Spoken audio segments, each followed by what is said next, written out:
the Zen secret to letting go of your fear of losing happiness. Right now, a distinct, localized sensation of cool, phantom tightness is holding the center of your throat completely still, combined with a shallow, restricted movement across your upper chest. It is the physical reality of a mind caught in the exhausting grip of guarding a fragile glass object inside the sternum, the hypervigilant instinct to brace yourself during a rare season of harmony. Because you are terrified that the other shoe is about to drop, you are lying awake in the dark, unable to settle into the quietness of your life, because a persistent, heavy dread whispers that this current peace is merely a cruel illusion, destined to end in sudden, unexpected ruin. Your thoughts are frantically scanning the horizon, replaying gentle conversations to search for hidden cracks, and turning a beautiful, soft reality into a battlefield of preemptive defense.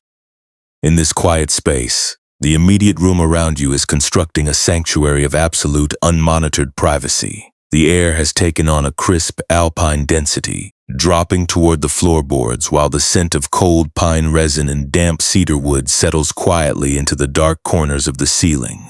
Far away from the exhausting friction of the day's overthinking, outside your window, a quiet night mist is gathering over a shaded slate cliff, cooling the earth and creating a profound, undisturbed perimeter around your bed. The smooth, stable support beneath your torso requires no defensive stiffness from your muscles. Tonight, it does not keep a record of your past vulnerabilities or demand that you engineer a permanent shield for your happiness before the sun rises. There is no performance to maintain in this shadow, no relationship to mathematically secure, and no fragile harmony to artificially freeze before the morning comes. You are not broken, dear friend. What you are feeling right now is not a sign of personal failure, nor is it proof that you are uniquely incapable of enjoying your life or sustaining your connections. The cold, defensive knot you carry in your throat is simply the natural consequence of a human spirit that has been conditioned to treat an evanescent harmony as an emergency that must be tightly contained. Tonight, we will not force your mind to be silent, nor will we demand that you banish these protective anxieties from your thoughts. We will not treat your fear of loss as a defect that must be violently corrected, or your need to anticipate crisis as an enemy that must be punished in the dark.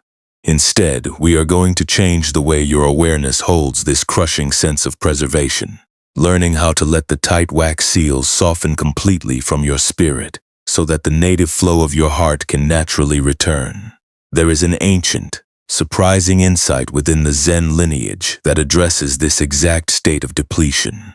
True peace can never be found by attempting to freeze a beautiful season or lock it away from the world, because a container that refuses to let its contents interact with the changing air will eventually rot its own structure from the inside out. We overthink our joy because fear convinces us that if we do not manually preserve the shape of our happiness, our entire environment will permanently tip into chaos. But this desperate internal bracing is not protection. It is the very thing that traps the condensation, turning our purest moments into a stagnant pool of exhaustion beneath a hard, unyielding crust of artificial security. Peace is found not by guaranteeing the permanence of your relationships tonight, but by letting your awareness become completely porous, allowing your chest to expand like a roofless stone terrace at midnight. Maybe you have felt this too, during those heavy midnight hours when a quiet afternoon with a partner, a sudden professional success, or a rare moment of personal ease feels like an immediate physical threat, an invisible weight that pulls the delicate tissue of your throat into a tight knot of defensive readiness. If it feels right, take a slow breath into the absolute baseline of your upper chest, noticing the simple, unhurried expansion of your lungs and the way the air naturally recedes from your body without any intervention from your intellect. You do not need to force anything into a state of permanent perfection right now, and absolutely nothing is required of you before the daylight returns. The beautiful seasons you are worried about losing, the people you are trying to hold on to, the hidden tears you have swallowed to keep your world from shifting, all of these things can exist exactly as they are without your active management tonight. You are safe enough to soften the cold, phantom tightness in your throat. When we constantly live under the tyranny of having to preserve our harmony, our minds begin to resemble a sturdy cedar chest filled with pristine winter snow, meticulously wrapped in thick wool sheets and sealed with hot beeswax to keep the cold from escaping during the summer heat. Over months of high-temperature weather and frantic containment, the keeper keeps brushing more liquid resin onto the seams, never realizing that the completely sealed container is destroying its own value. Because the interior is denied its natural interaction with the changing air, the rising condensation pools continuously at the base, rotting the cedar panels from the inside out and turning the pure mountain snow into a stagnant, foul soup. It looks perfectly solid, unyielding and secure from the outside, but it is on the very verge of falling apart because it has been denied the simple mercy of a natural release. The storehouse keeper is so consumed by the outward value of the frozen treasure that he fails to realize a startling paradox. The box does not need to stay sealed forever to preserve its true utility. Its internal fiber can only remain integrated if the hard wax seals are intentionally stripped away, allowing the remaining ice to melt completely, flow out of the drain hole, and return to the earth as fresh, moving moisture. Your mind, in its habit of constant emotional buffering and defensive preservation, has been acting as that wax-sealed cedar box for years, trying to lock up every peaceful moment and freeze every good relationship to keep the peace for the people around you.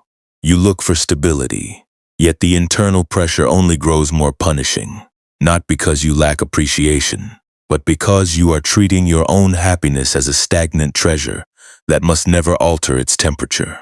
The suffering you feel tonight is the friction of that trapped moisture, the cold, heavy knot of a body that is desperately trying to maintain a rigid, unpolished mask of absolute invulnerability, while the interior is crying out for space to melt. Let yourself notice that old habit of self-protection, without judging it as a mistake. The instinct to freeze our joy when we see our relationships growing precious is merely a deeply ingrained form of love. A way the tired spirit tries to ensure safety when the world feels unpredictable and fragile. But tonight, that love can take a much cooler, more spacious form. In a moment, our journey will take us down to a dark, low-roofed ice house dug deep into the northern side of a slate cliff, where an old storehouse keeper and a simple horn scraper will show us how to let the seals soften completely from the timber. For now, let your awareness rest within the simple, flat reality of your physical frame, allowing the defensive knot across your throat to be exactly as it is, fully protected by the absolute privacy of the night. As the air of the room cools your forehead, let go of the frantic need to calculate what will happen when the season turns. The world outside your window is large, dark, and completely unbothered by the fact that you have chosen to step away from the storage chests for the next few hours. Your value has never been a static form to be preserved behind wax. It is a living river that knows exactly how to navigate the stones. Let the tightness around your lungs flatten completely against the support beneath you, knowing that your empty space is wide enough to hold the quiet, and that the ground is fully prepared to receive whatever you choose to let melt into the dark. Deep within the dark, low-roofed ice house dug down into the northern side of a steep slate cliff, where the mountain shadows lengthened early in the afternoon. The air remained dense with a heavy, shivering moisture, the cold scent of frozen moss and the faint, bitter tang of old timber. It was a subterranean vault defined by absolute, unhurried isolation, where the stone floorboards sweat icy dew even as the midsummer sun beat down mercilessly upon the exposed paths of the valley far below. In this shadowed trench of rock worked a young temple attendant named Jiku, who carried an internal ache that made his throat feel permanently locked and rigid, as if he had spent weeks holding his breath to protect a fragile, translucent crystal from the warmth of the day. For many seasons, his mind had been trapped in a quiet, exhausting vigil, watching over the rare, beautiful moments of harmony that had finally settled into his life, living in a permanent, silent panic that if he once let his guard down or allowed the atmosphere to change, his entire happiness would vanish into thin air. Jiku carried a secret, heavy resentment toward his own background of instability, and because of this habit of continuous emotional buffering, his upper chest was always stiff, holding back his own ease to ensure that his surroundings remained perfectly frozen and secure. He lived with the constant anxiety that his internal resilience was insufficient to survive another sudden loss. And whenever a friendship deepened or a quiet joy settled into his room, his thoughts would instantly turn into a fierce internal court case, declaring that he must never show a single moment of unbraced relaxation, lest the entire structure of his peace fall instantly into ruin to him. A warm breeze outside the courtyard, or a gentle laugh from a companion felt like an immediate physical threat, a burning reminder that he was the only wall standing between his beautiful reality and absolute destruction. At the center of this cliffside storehouse stood a massive low cedar repository box, its thick timber frame reinforced with heavy iron corners and wrapped in layers of rough wool cloth to insulate its contents from the outer world. Working beside the storage bays was Master Koichi, an old storehouse keeper whose hands were permanently scented with pine resin and hardened tallow, and who moved through the blistering or freezing shifts of the vault with a profound, currentless density that required no spoken commands to maintain order. Koichi often worked in total, unbroken silence during the absolute peak of the midday heat, his large, calloused palms resting lightly on the cold stone mantle, with an unhurried ease that Jiku found entirely impossible to replicate. Jiku watched the old man through the dim haze of the oil lamp, unable to comprehend how someone could stand directly in front of the changing seasons without absorbing their frantic, destructive velocity into their own skeleton. Over months of preserving the mountain's winter bounty for the valley's late summer festivals, the pristine winter snow packed into the cedar repository had begun to create heavy condensation, which ran down the internal joints of the timber. Because the container was completely wrapped in wool and denied its natural interaction with the moving air, the moisture could not evaporate, pooling continuously at the dark base and causing the wood panels to groan softly as they rotted from the inside out.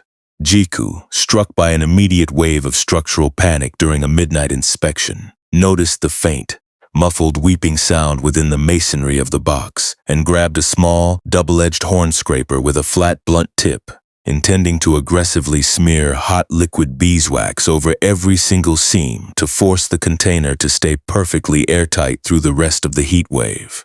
The metallic scraping of the horn tool against the damp cedar wood echoed sharply down the dark corridors of the ice house, each stroke tightening the cold, defensive knot of tension across Jika's throat. He worked with a desperate, trembling velocity, trying to reinforce the blistering wall of wax and smooth over the visible dark rot of the exterior, believing that if the seal failed for even a single morning, the entire treasure would dissolve into stagnant soup, and his vigilance would be proven a sham. The central iron bindings began to creak under the artificial containment of the moisture, their seams groaning as the trapped pressure within the sealed chest fought against the unyielding wooden frame. Master Koichi stepped out from the thick curtain of shadow near the lower storage tunnels, his straw sandals making no sound on the wet slate of the floor. The old keeper did not offer an immediate lecture on the properties of water, or demand to see the temperature tallies. Instead, he walked slowly across the humid chamber, laid his cool, damp hand directly over Jika's white knuckles, and gently stopped the young man from driving the horn scraper into the seams again. The only sound in the deep, low vault was the heavy, rhythmic drip of water hitting the flat slate below, and the rapid, shallow breathing of the young attendant. Koichi did not look at Jika's face. He reached out his other hand, took the flat horn scraper from the youth's stiff fingers, and laid it down across the cold stone floorboards, entirely out of reach.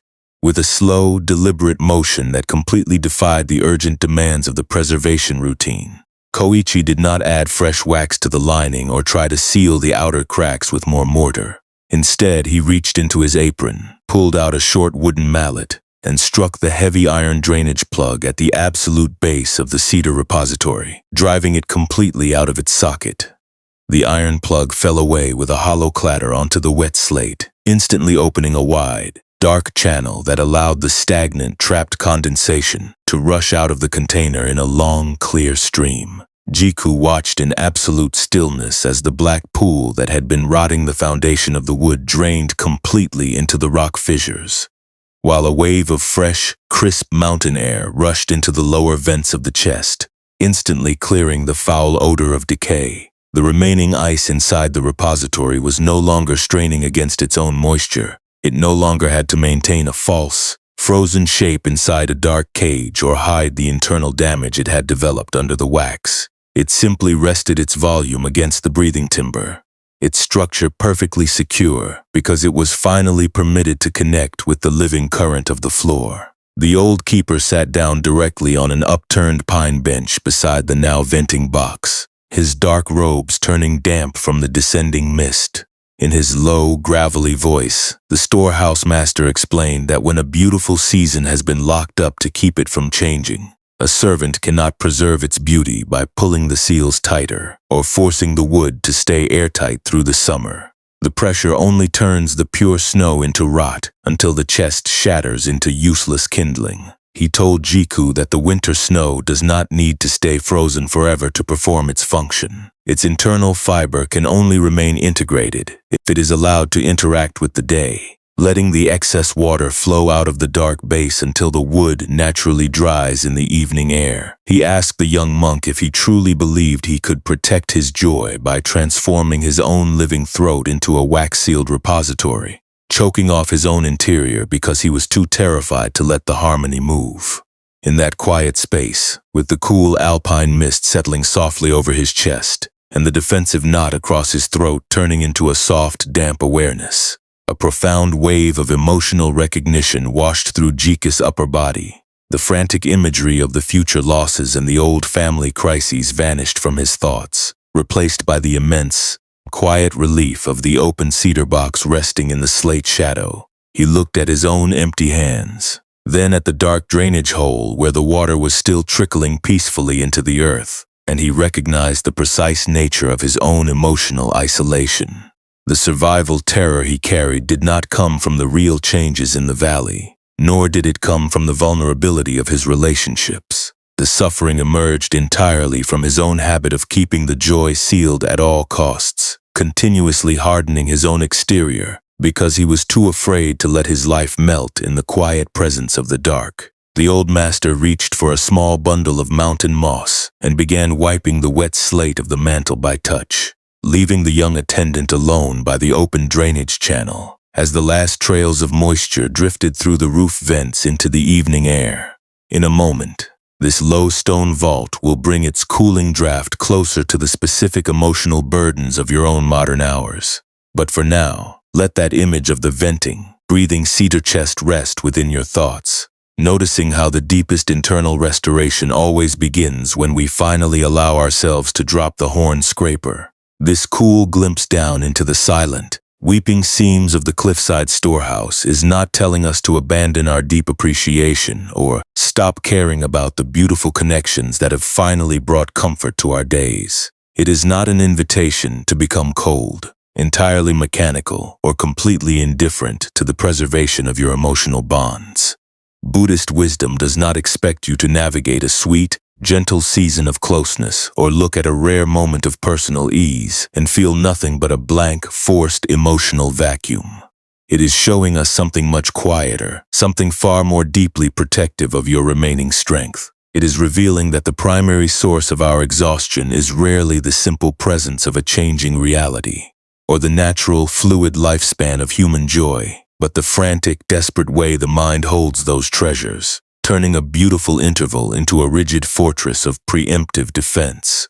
When we look directly into this pattern, we can see how we continuously add a second wound to the first. The first wound is simply what life brings, the natural, unpreventable reality that human states fluctuate, that a partner's mood will occasionally drift, that a golden season must eventually shift its temperature, or that an external circumstance will change on its own unhurried timeline. This first difficulty is clean, a natural part of living in a world where things are inherently dynamic and temporary. It is the natural melting that occurs when winter snow meets the midsummer air. But the second wound is the one we construct ourselves in the quiet hours of the evening. It is the heavy, suffocating internal narrative that insists we must never let our guard down, that we are personally failing if a relationship undergoes a transition, and that we must violently seal our own interior to maintain a performative shield of absolute invulnerability before we are permitted to rest. This second wound is the frantic scraping of the wood and the smearing of hot, defensive resin we carry out in a state of psychological panic, trying to force an artificial permanence over our happiness, because we are too terrified of what will happen if our structure shows a shift. What we often describe as a necessary dedication to preserving our harmony is frequently the tight, suffocating grip of an anxious ego that whispers, if I do not manually absorb every shock, if I do not stay awake to engineer a flawless perimeter for everyone I love, our whole world will permanently fall into ruin and it will be my fault. We treat another person's quietness or a shift in the atmosphere as an absolute emergency that must be aggressively managed, a hot seam that must be kept sealed through the night before we can sleep. We become addicted to replaying our protective tracking, monitoring the vulnerabilities of our circle as if our constant internal friction could somehow guarantee their permanent safety. But the great, steadying insight of this tradition reminds us that no human relationship stays fixed in a single, predictable temperature, and that our desperate attempt to anchor our personal worth to a permanent, unmoving measure of emotional security is what exhausts the soul. Joy is fluid, it changes, it flows, and it must occasionally find a different expression without our panic turning that evolution into a personal indictment of our care. When we bring a soft, non-judgmental awareness to our defensive throat knots, we are not trying to erase our natural devotion. We are simply learning how to observe the cold phantom tightness around our lungs without immediately running to pick up the horn scraper.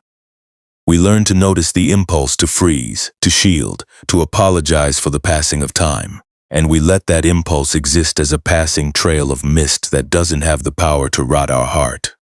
Letting go, when understood through this spacious perspective, is never an act of lonely defeat or cold neglect. It is simply the profound choice to step out of the storage vault and allow your spirit to sit completely whole right in the middle of a shifting season.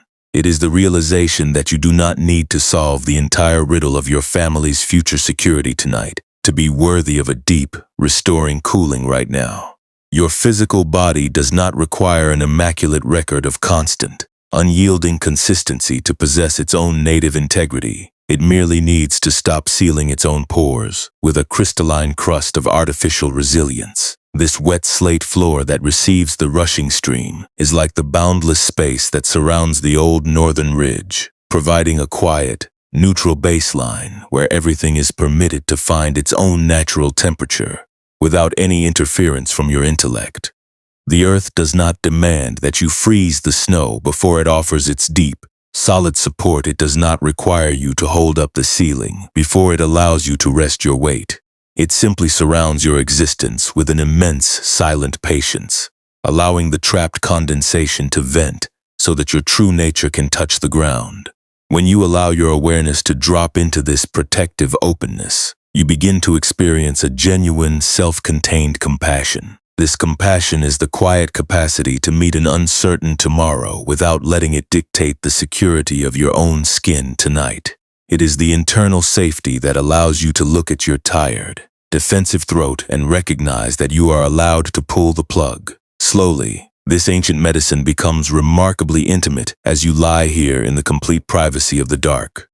You begin to see that the cool, porous air settling into the room is not an accusation of your weakness, but a sacred, unmonitored perimeter that has been drawn around your bed to let your upper chest expand in peace.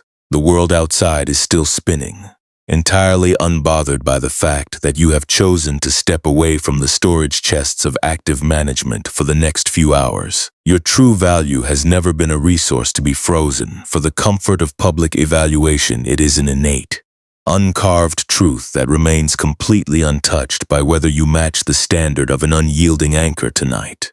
In a moment, our journey will take us down to a gentle inner practice, letting the natural drop of your breath release the trapped heat from your frame. But for now, let the exhausting need for containment dissolve into the dark stone of the room, knowing that your empty space is enough to hold the quiet. If it feels right, allow your internal attention to move downward, away from the busy, calculating space behind your eyes. mapping out the deep, quiet architecture of your mid-back and upper chest. There is no need to alter your breath with any kind of aggressive force or forced pattern. Perhaps you might simply observe the natural, cool expansion of your lungs as the room's air enters, and the unprompted, heavy sinking of your shoulders as the breath recedes from your frame. With each slow, quiet exhalation, you might invite that distinct, localized sensation of cool, phantom tightness centered entirely around your throat and upper chest to lose its tight, defensive grip. You are not attempting to achieve a perfect state of meditative clarity tonight, nor are you required to demonstrate complete mastery over your thoughts before the morning arrives. Even noticing the simple, dense warmth of your chest wall as it rests against the support beneath you is entirely enough to begin sealing out the survival-level panic of the day. Right now, you might choose to bring a soft, non-judgmental awareness to that rapid, sealing instinct that has been humming steadily within your thoughts since the evening began. Do not try to squash this internal containment machine with sheer willpower, and do not treat it as a personal flaw that must be violently corrected before you are permitted to rest. Instead, look at it with an open, spacious curiosity, the way an old storehouse keeper might observe the loose resin fragments drifting across a wet slate floor. Notice if there is a specific, modern shape anchored to this physical tightness, perhaps an image of a beautiful relationship you are terrified of damaging, a quiet comparison against the visible stability of a colleague, or a persistent anxiety about whether your emotional resources will be sufficient to protect your entire circle from an unpredictable storm. As you witness this thought moving through your internal sky, you can gently name the emotional pattern without adding any layer of harsh self-criticism to its movement. You might silently tell yourself that this is simply the mind's old habit of melting wax, the terrified conditioning of the anxious attendant who continuously smears sealant onto the wood because he is afraid of a shifting season. There is a deep, unhurried freedom in simply recognizing this reflex for what it is, rather than letting it dictate the actual tension of your bones. You are merely observing a protective mechanism that has run out of fuel for the night, an old piece of armor that has outlived its usefulness for these quiet hours. If it feels right, imagine yourself standing back within that dark, low-roofed icehouse where the air carries the silent, stabilizing scent of cold pine resin and frozen moss. Picture your own internal alignment as that sturdy cedar repository box wrapped in layers of rough wool cloth in the center of the dark slate vault. See the thick condensation that has settled into the wood during the long season of summer weather. And notice how an invisible, frantic hand has been continuously driving a horn scraper into the seams, trying to force a state of permanent structural consistency through sheer velocity. Now, instead of using your remaining mental energy to balance the environment or correct the temperature of your life, you might simply choose to use the natural weight of your exhalations as a protective release. Imagine yourself letting those false weights, the social expectations, the outdated contracts, the constant demands for absolute consistency slip away from the binding knots of your mind. Watch them slide down one by one, losing their grip, and dissolving harmlessly into the dark water far below your feet. There is absolutely no need to force this imagery, and there is no pressure to witness an immediate, dramatic unlocking of your structural fears. You can simply watch as the wax seals fall away into the shadow, layer by layer, seam by seam, creating an empty, unmeasured space within your own chest that is completely relieved of the need to hold a frozen form. With every slow, unhurried breath that leaves your lower chest, picture the image changing as the central iron drainage plug is gently driven out of its socket by the master's mallet. See the old repository expand as it is freed from the crushing weight of the trapped condensation, allowing the stagnant pool to rush out of the container in a long, clear stream. The wood is no longer straining against its own moisture. It no longer has to maintain a false, frozen shape inside a dark cage or hide the internal damage it developed under the wax. It simply rests its full volume directly against the cold, damp slate gravel, its internal fiber perfectly secure because it is allowed to vent.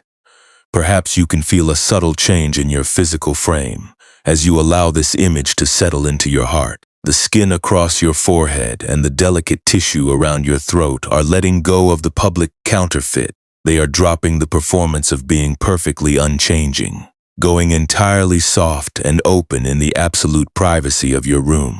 There is no longer an urgent requirement to solve the riddle of your material future, or to guarantee your permanent alignment before the sun rises.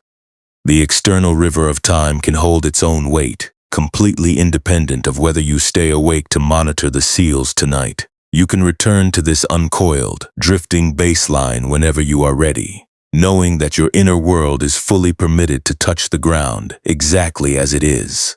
What happens within your nervous system when you stop treating a good moment as an immediate emergency that needs to be answered by your muscles? Could it be that the safety you have been running yourself ragged to achieve is not hidden at the end of an idealized contract, but is quietly breathing right here, within the very skeleton you have finally allowed to sit flat beneath the cooling mist?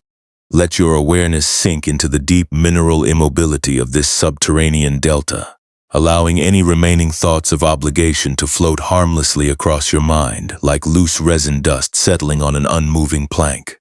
In a moment, our journey will take us down to a high alpine ledge near a snow thicket, where the nature of this trust reveals a deeper, more permanent transformation. But for now, let your breath continue its quiet, open rhythm, fully protected by the darkness of the night, high above the subterranean stone vaults, where the steep cliff path opened onto a narrow alpine ledge sheltered by the overhanging brow of the granite ridge. The thin air smelled sharply of clean, wet slate, wild mountain mint, and the crisp, neutral chill of high-altitude clouds. Across this isolated terrace, the ground was formed entirely of small, gray slate gravel that clicked softly beneath the foot and drained away the mountain's moisture into the deep forest ravines far below. This high ledge was the seasonal home of an old snow harvester named Sogen, a solitary man whose skin had been weathered to the deep, textured brown of ancient oak, and who spent his midsummer weeks watching the higher snowfields melt and guide their waters into the valley. Streams he lived without permanent doors or heavy storage bays, using only a small lianto built from weathered cedar poles that stood completely open to the passing alpine weather, its roof allowing the night fog to drift freely across his sleeping mat. Jiku climbed onto this exposed terrace carrying a much sharper, more painful internal challenge than he had faced within the low icehouse. The emotional tension had deepened during his ascent, as a traveler from the lower valley had passed him on the trail, bringing word that the gentle, supportive community friendship Jiku had been so desperately trying to preserve had begun to naturally drift due to a family relocation across the great river.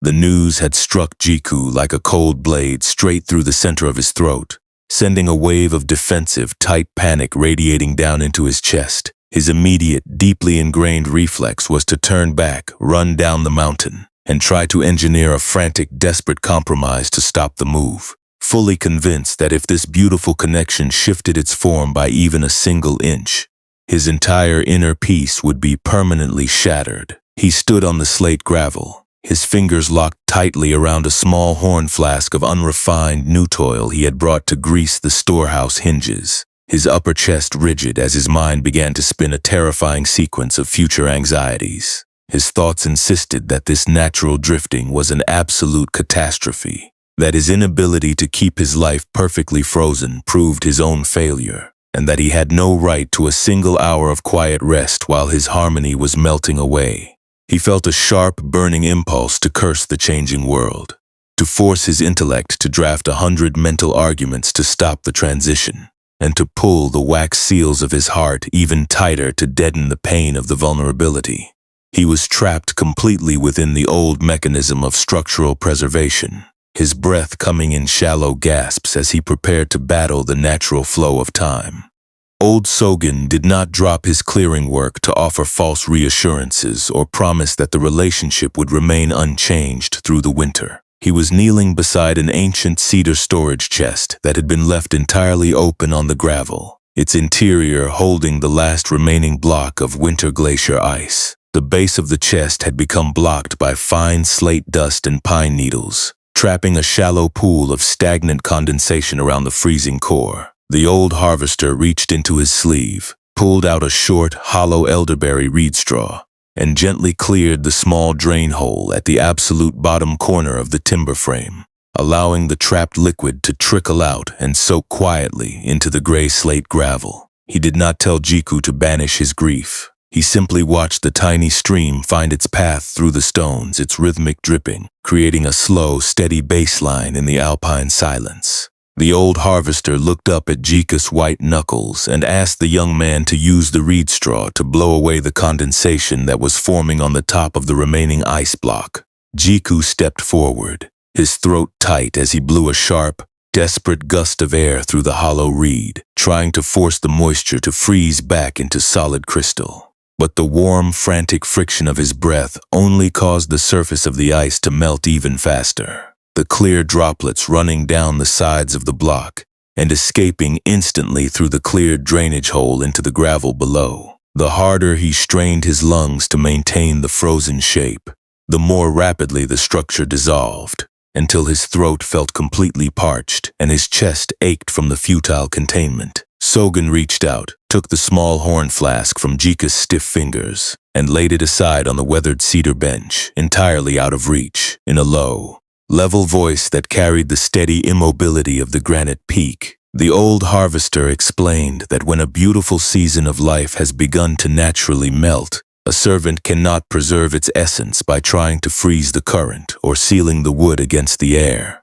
The frantic holding only turns the pure memory into rot, until the spirit shatters from its own internal weight. He told Jiku that human harmony is like the high mountain snow. It is beautiful because it is temporary, and its true integrity lies not in staying frozen inside a dark box, but in its capacity to melt, flow down into the valley, and feed the fields that are waiting for its moisture. He asked the young attendant if he would spend the rest of his short years acting as a locked repository, suffocating his own living chest because he was too terrified to let the water touch the ground. Standing on the cool slate gravel, with the scent of wild mint thick in his nostrils and the damp mountain air softening his throat, a sudden, quiet transformation occurred within Jiku's nervous system. He did not achieve a state of magical, unblemished perfection, nor did he pretend that the loss of the old arrangement did not cause a heavy ache in his sternum. The sadness was real, and the coming winter would carry a quiet loneliness that would have to be met on its own terms. But in that small shift of posture, he stopped resisting the reality of the changing season. He took a long, slow breath before reacting to the panic in his intellect, and in that moment of discipline, he stopped the habit of treating his preservation anxieties as an absolute command. He chose one small, quiet act of surrender. He returned the horn flask to the bench, letting go of the need to grease the old wheels of control. He sat down directly on the slate gravel beside the open cedar chest, allowing his weight to sink completely into the steady support of the mountain ridge. And he sat quietly with the absolute uncertainty of his future connections. He reached out his stained fingers and laid them lightly against the wet wood of the draining box, choosing to remain precisely where his feet touched the earth, letting the remaining ice melt at its own unhurried pace without using his thoughts to tear his chest open, to force it to stay frozen. This was the subtle, lasting change in how he related to his own suffering. He was no longer treating his own throat as an airtight seal that had to hold back the natural transitions of his life. He was allowing his awareness to become as wide and roofless as the alpine ledge itself, recognizing that true peace lay in letting the water flow where the river commanded, rather than trapping the condensation beneath a hard crust of artificial security. He looked out over the deep forest ravines where the mountain mist was turning into twilight, and a deep, self-contained compassion filled his chest. As he sat beside the old snow harvester in the deepening shadow,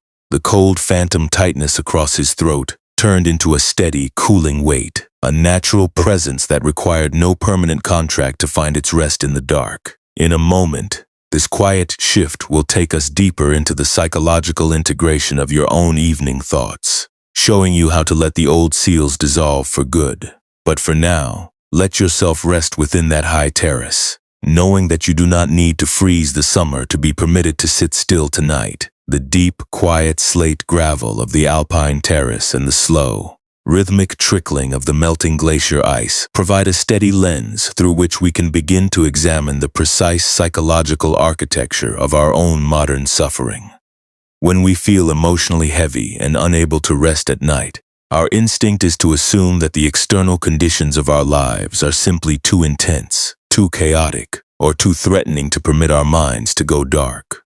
We believe that if our relationships were perfectly stable, if the people around us were entirely free from shifting, and if our emotional investments were guaranteed by an unyielding contract, then our inner world would naturally become quiet. But if we look closer into the dark spaces of our awareness, we discover a much more intimate, internal friction that has nothing to do with the external landscape. We find that our primary exhaustion emerges from our own continuous, desperate attempts to control the uncontrollable variables of existence, treating our own nervous system as an airtight seal that must absorb every passing shift to keep our world from moving. This compulsion to play the unchanging repository creates a subtle but devastating trap within the human heart. We begin to mistake a rigid, unvented resistance to reality for genuine spiritual grounding.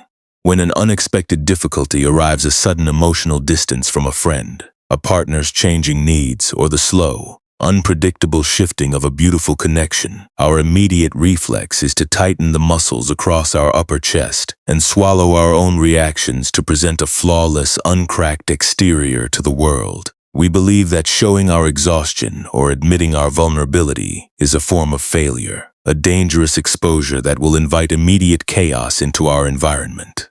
Out of this fear of vulnerability, we begin to use self-judgment and shame as false mechanisms of self-improvement, continuously scolding our own tired spirits for feeling overwhelmed, as if we could somehow whip our hearts into a state of permanent, invulnerable consistency through sheer internal cruelty.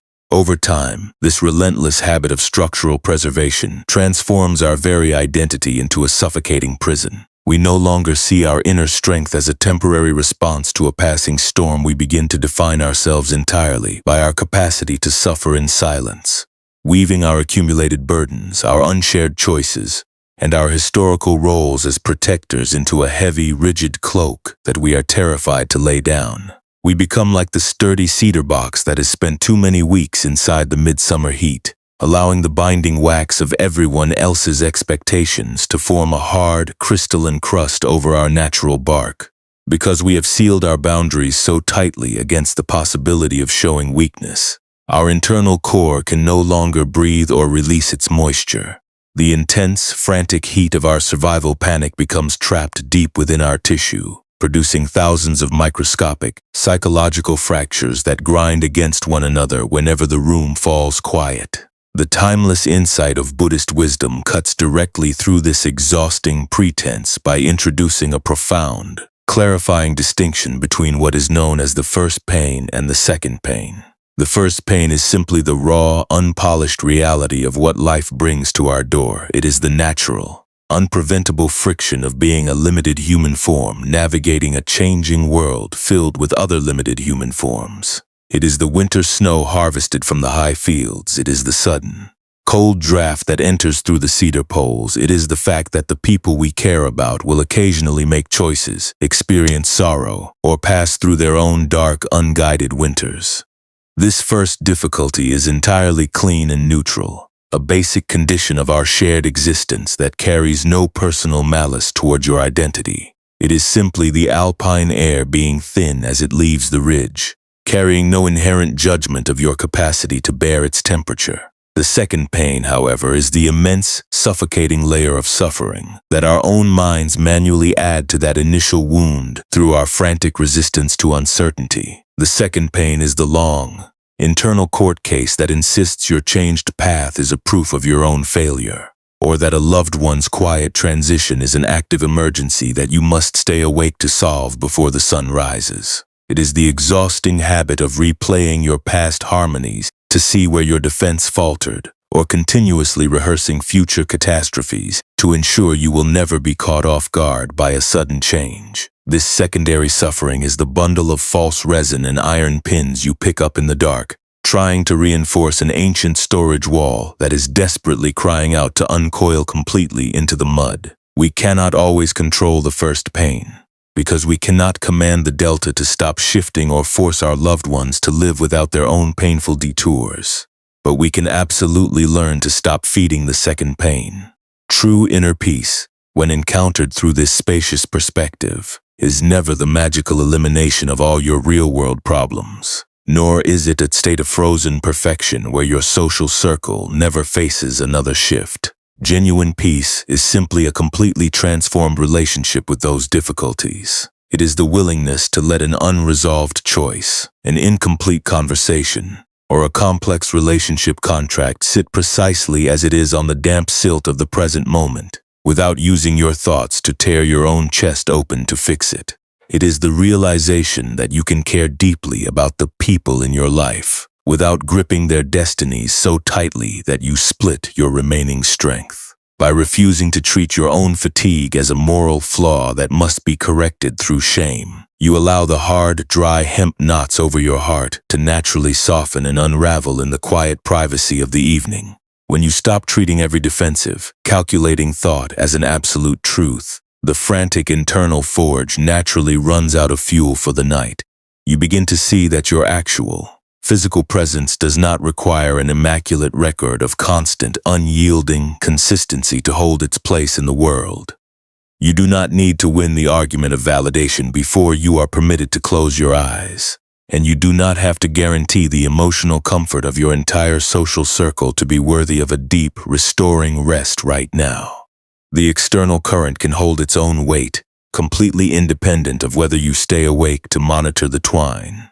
You can simply step out of the restricted cage of your old duties, letting your awareness expand until it matches the cool, porous density of a single willow branch left out on an open meadow ledge.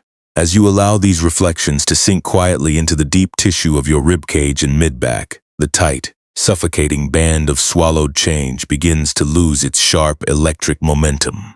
The boundaries of your exposure are melting into the cool, damp air of the room, leaving behind nothing but a weightless, unburdened presence that is already deep enough, already safe enough, and already home in its own uncoiled center. The day is fully spent, the bundles are empty, the iron lever has been laid down, and your inner world is finally being permitted to turn completely soft.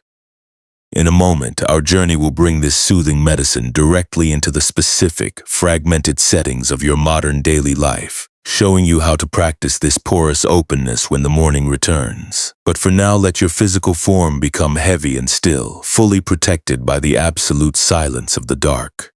Now let this uncoiled, flexible perspective step directly into the small, fragmented settings of your modern daily life. The wisdom of the alpine ledge and the melting ice is not an abstract philosophy meant to remain locked in a hidden storage chest.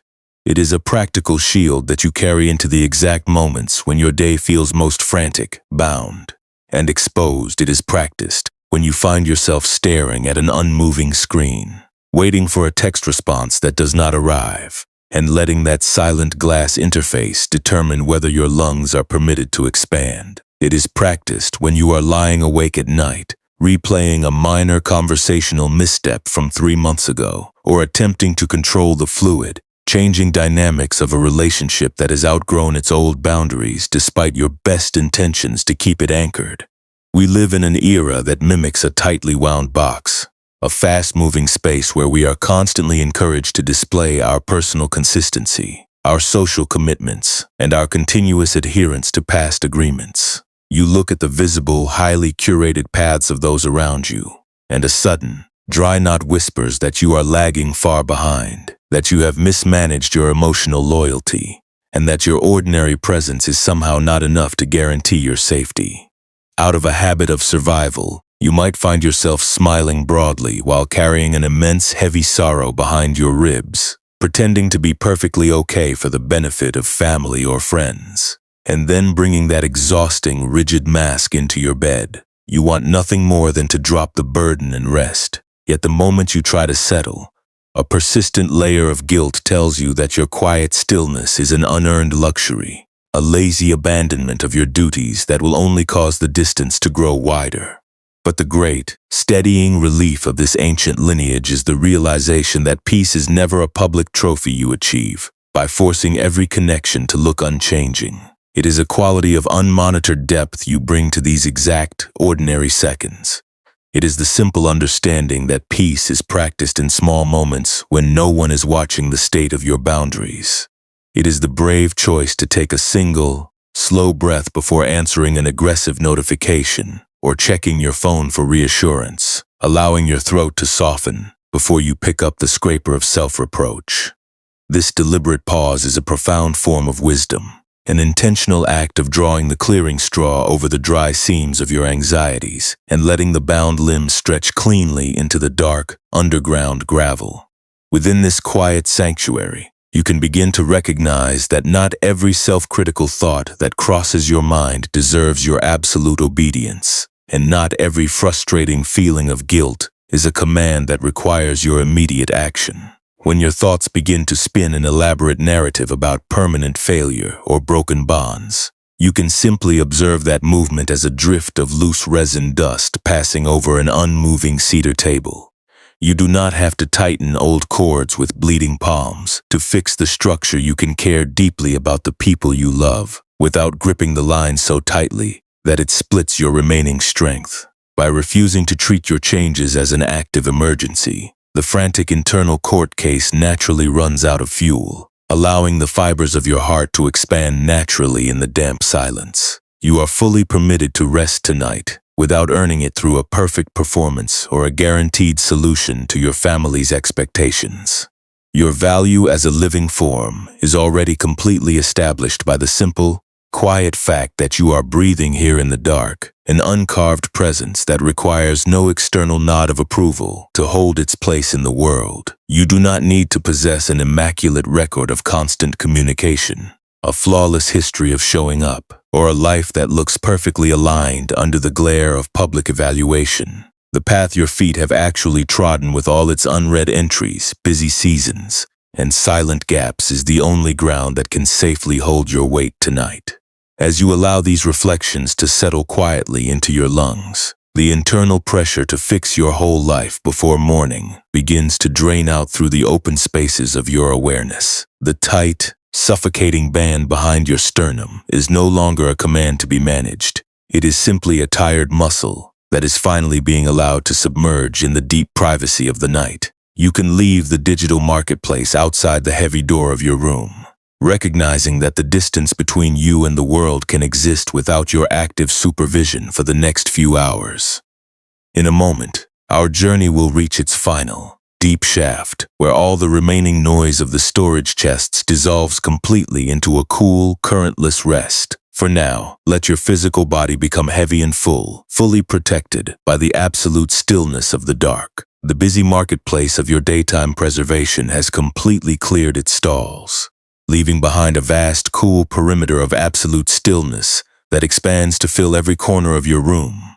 The long, intricate arguments of the mind, the persistent anxieties of your emotional loyalty, and the restless urge to fix old, rigid arrangements have fully spent their electric momentum, dissolving into the quiet, dark space like dry resin dust settling over an empty cedar work table. There is no longer a heavy horn scraper to hold, no sealed repository box to manage, and no melting seam that needs to be frantically patched against your own strength. The entire architecture of your old worries is gently uncoupling itself from your awareness, leaving nothing behind but the slow, unhurried rhythm of a physical form resting securely in the horizontal dark. Let your body become completely heavy now, sinking down through the supportive layers beneath your spine, as if you were an ancient glacier block, settling into the soft, gray slate gravel beneath the alpine terrace. The small muscles around your throat, the delicate hinges of your jawbone, and the wide spaces across your upper chest are all receiving a total, unconditional permission to go entirely slack. Your breath has become remarkably quiet, a soft, effortless movement of air that requires no guidance, no monitoring, and no conscious intervention from your thoughts. The air simply arrives, fills the empty spaces of your lungs, and then glides away into the darkness, carrying the remaining grain of tomorrow's panic along with it. You are completely allowed to stop solving your life for the next few hours.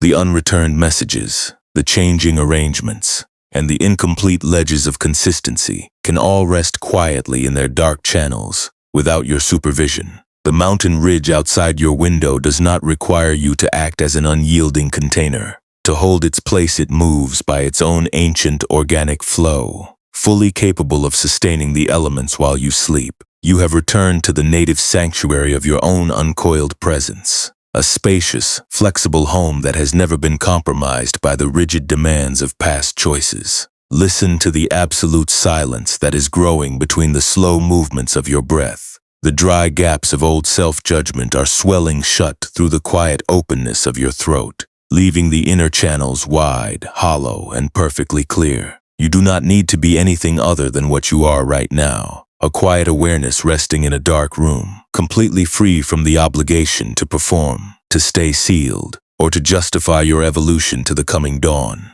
The day is fully resolved, the plugs are pulled, the water is still, and you are unconditionally permitted to drop the final tools from your spirit. Let yourself slide effortlessly into the deep, unbroken stillness of a dreamless sleep, allowing your awareness to dissolve entirely into the dark, comforting expanse of the slow-melting current. If the very treasure you have been trying to freeze in the dark can only water the earth when it is permitted to melt, what are you still protecting inside the box? The remaining condensation that is pooled in the lower seams of your mind is trickling away now, drop by drop, finding its way down through the cool, porous gravel of the present moment. Each tiny droplet carries away a fraction of the heavy, unreciprocated focus you spent, trying to hold the shifting valley in place during the heat of the day. There is a deep, systemic mercy in allowing this internal fluid to clear, a quiet reclamation of the space that belongs naturally to your chest, when you are no longer forcing it to act as an airtight barrier against change. The cedar wood of your inner house does not need to remain perfectly dry. To preserve its structural worth, it simply needs to breathe, letting the mountain mist pass through its joints without the mind converting every passing cloud into an active emergency. Let your awareness sink further into the deep gray immovability of the cliffside ridge, feeling the immense stability of a landscape that has never required a single guarantee from a traveler to maintain its orientation in the dark. The small, restless calculations that were spinning behind your eyes an hour ago are losing their outline, turning into a soft, unrefined drift of mountain moss that settles harmlessly across the stone floorboards. You are no longer required to balance the scales of approval, nor do you need to look down into the lower provinces to ensure that your path is being celebrated by those who cannot feel your exhaustion. The world can hold its own weather for the next few hours without your vigilance, leaving your upper spine completely unweighted and open like a plain piece of uncarved timber cooling in the deep evening shade. With every slow, quiet movement of your belly, feel the heavy, horizontal peace of the night wrapping entirely around your shoulders, drawing a sacred, unmonitored perimeter that seals out the metrics and expectations of the waking world. You are not a failure for needing to step out of the storage room, and you have not broken your integrity simply because you have allowed your spirit to find its own natural temperature in the silence. The true nature of your heart has never been a frozen asset that requires a wax seal to preserve its value. It is a living, moving current that is already safe, already deep, and already profoundly at peace exactly where it is resting tonight. You can drop the horn scraper completely into the dark sand beneath you, knowing that the earth is fully prepared to receive your weight without any conditions or prerequisites. The air in your room is turning completely clear and cool, matching the pristine, neutral chill of the high alpine ledge where the old harvester watches the streams find their own unhurried direction. There is no performance left to monitor in this shadow, no relationship to mathematically secure, and no fragile harmony that must be artificially frozen before the sun touches the peaks. Your breathing has dropped into its native, untroubled presence, a simple, rhythmic wave that requires no steering from your intellect and no effort from your throat. Let the remaining thoughts of obligation float harmlessly across your sky like loose pine needles settling onto the wet gravel, completely uncoupled from the machinery of preservation as you drift away into a deep, unbroken, and dreamless sleep.